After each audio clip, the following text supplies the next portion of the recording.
La sociedad colombiana en las últimas décadas ha tenido que convivir con un conflicto armado en el interior del territorio, el cual no afecta solamente a sus diferentes actores armados, pues sus efectos se trasladan con gran preponderancia a la población civil. En este sentido, el desplazamiento masivo de población, los secuestros, las desapariciones forzadas, las masacres, el hacinamiento y la presencia de niños y jóvenes en las filas de los grupos armados son unas de las situaciones que han constituido en parte de la vida cotidiana un gran número de colombianos. Una de las consecuencias inmediatas que deja el conflicto armado es el sinnúmero de violaciones a los derechos humanos de aquellos que por una u otra circunstancia se ven afectados por la guerra. La dificultad de tener un techo, de compartir con el núcleo familiar y social y de gozar de los servicios básicos de salud, de tener acceso a agua potable, de tener la garantía de libertades individuales y el derecho a la educación, son algunos de los efectos que produce la confrontación en Colombia.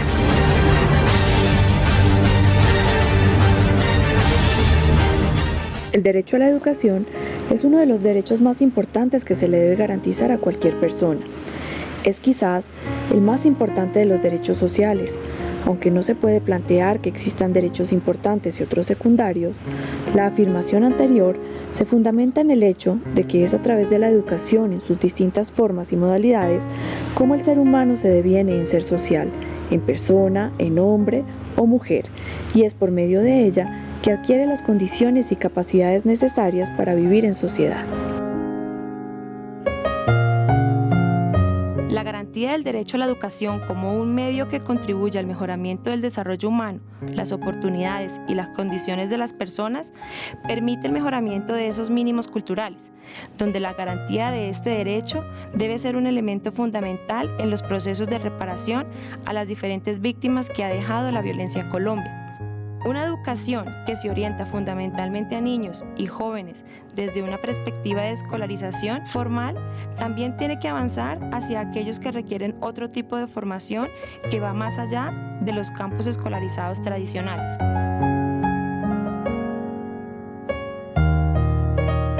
Surge entonces la necesidad de brindar una educación para el posconflicto, el cual debe trascender la visión clásica de este tipo de intervenciones, que están orientadas a brindar apoyo a niños y jóvenes principalmente, y dejan de lado a un grueso número de la población adulta, conformada por hombres y mujeres que requieren iguales oportunidades de formación en contextos de adversidad.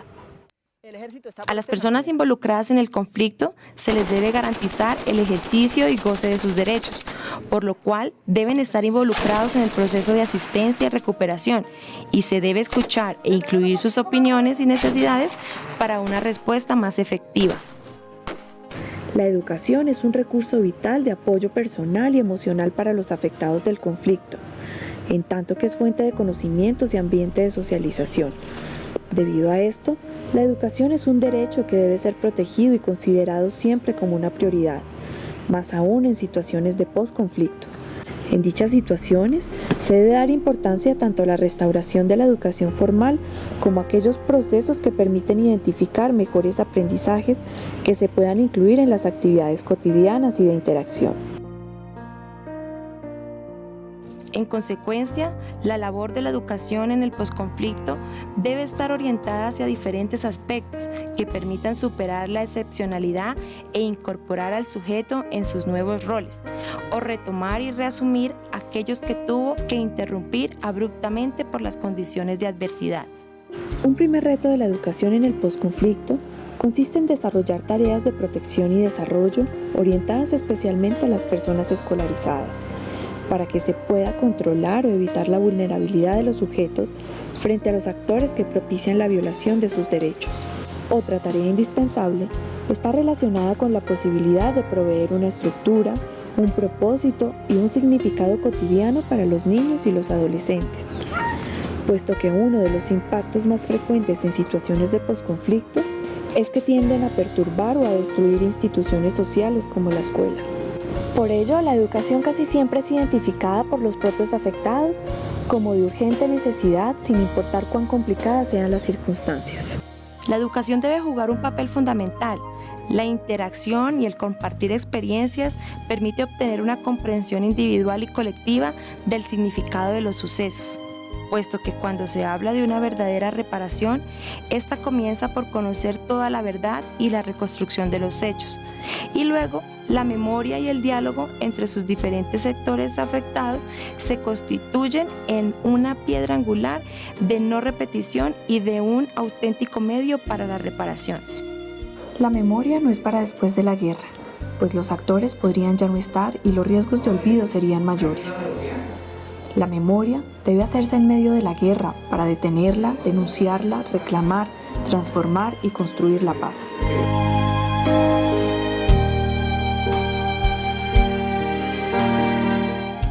Se debe pensar en una apuesta intencionada por parte de la escuela, en donde con proyectos transversales, cátedras específicas y proyectos integrales de gran aliento, se fomente en las aulas y se proyecte en la comunidad el conocimiento sobre toda la verdad de la guerra, en particular sobre los efectos que ha tenido en comunidades e individuos de la población civil. De esta manera, se podría intercambiar el conocimiento de la verdad mediante los estrados judiciales por una verdad social, que es la que se requiere en estos casos. La escuela tiene un papel fundamental en los procesos de transición. Por una parte, se constituye en un escenario natural para el conocimiento de la verdad y, por lo tanto, para la recuperación de la memoria histórica.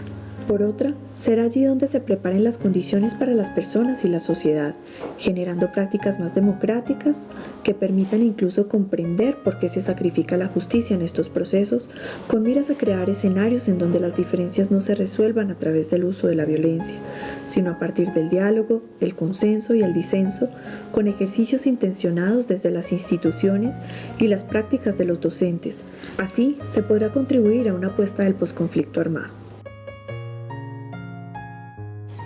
Las propuestas para lograr una integración real de la educación y el posconflicto son variadas. Entre esas podemos destacar el juego y las actividades lúdicas como un escenario de socialización, comprensión e interacción entre los niños y adolescentes para entender lo que sucede. A pesar de las variaciones culturales, el juego repetitivo, los modelos de roles, la fantasía y la recuperación de la vida diaria son necesarios para el desarrollo de los individuos. Curiosamente, se indica que estas actividades están orientadas hacia niños y jóvenes, y se desconoce que el juego también se puede constituir en un elemento central de procesos de socialización y diálogo sobre la adversidad. Lo anterior puede contribuir a que se establezcan lazos de confianza, solidaridad y colaboración entre las víctimas afectadas por el conflicto. Otra estrategia que se plantea está relacionada con la escuela amigable, referida especialmente a la atención que debe asumir la escuela frente a las personas afectadas por las condiciones de conflicto, en las que debe estar preparada para recibir adecuadamente e incorporar en sus procesos de la manera menos traumática a los niños y jóvenes afectados por el conflicto armado. Otro de los aspectos que se resalta en los procesos de educación para el posconflicto es la incorporación de las circunstancias adversas a los currículos de estudio, a fin de convertirlas en aprendizajes útiles. Lo anterior implicaría tener elementos para aprender y entender y, aún así, manejar situaciones traumáticas, para lo cual se requiere hacer la educación menos formal y más flexible, de modo que permita tener una educación verdaderamente incluyente, que además de brindarle alternativas de acogida e integración a través del reconocimiento y de vivencias de convivencia. El trabajo con los docentes y otros actores del proceso educativo es un elemento sustancial cuando se habla de la educación en el posconflicto.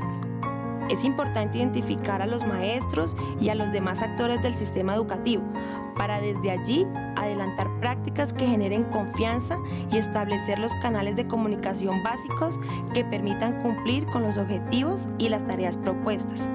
Otros agentes educativos pueden surgir de la misma comunidad, así como adultos cercanos a los niños y a los adolescentes, que por su capacidad afectiva y voluntad de trabajar con ellos, están en la posibilidad de ejercer roles de influencia y apoyo.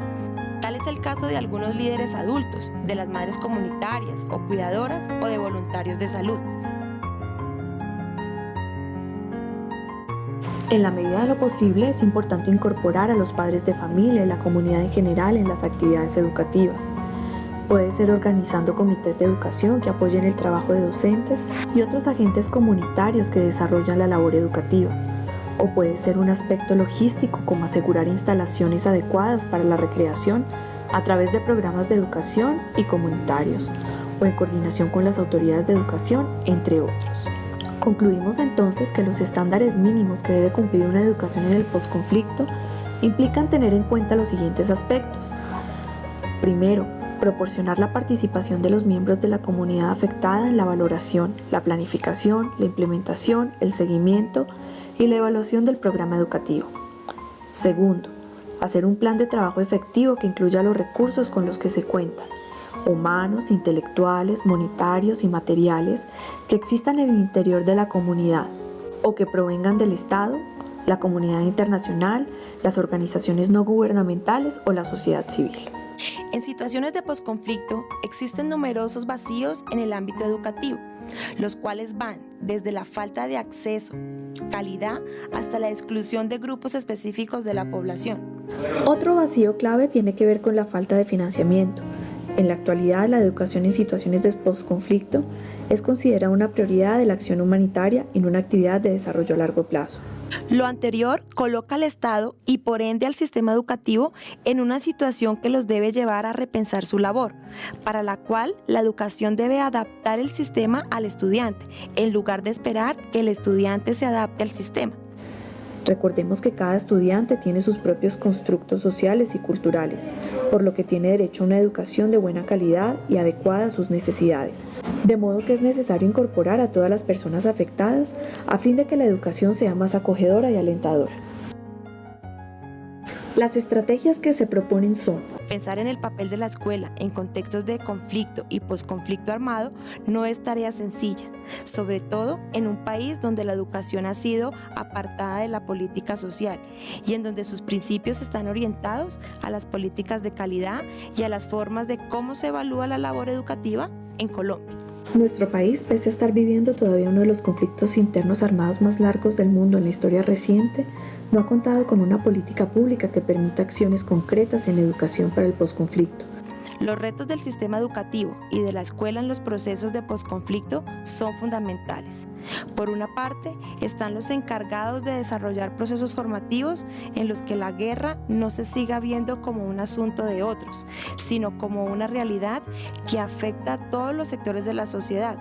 De ahí la necesidad de trabajar intencionadamente en temas y problemas como la reconstrucción social de la verdad del conflicto, la reconstrucción de la memoria, las afecciones a la justicia en procesos de negociación.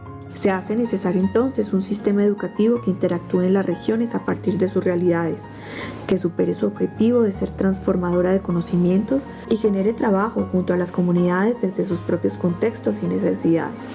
El desarrollo de la política educativa debe ser un trabajo mancomunado que permita el desarrollo de propuestas formativas que vayan desde los procesos de alfabetización hasta de profesionalización. Esto a partir de las demandas de las comunidades y no desde las ofertas descontextualizadas que hacen las instituciones educativas. Otro reto central será desarrollar procesos de radicalización de la democracia y de garantías de los derechos humanos. Romper con el peso cultural del patriarcado, el autoritarismo y la solución de las diferencias por medio del uso desmedido de la violencia. Serán tareas que deban pasar por los diferentes escenarios formativos del sistema educativo, de manera que se requieran maestros comprometidos con prácticas docentes consistentes y consecuentes en derechos humanos y profundización de la democracia. La conclusión final es una apuesta decidida de la escuela colombiana que involucre a todos sus actores. Esta puede constituirse en una punta de lanza en la superación de la violencia armada, en la construcción de una sociedad del posconflicto y de la paz.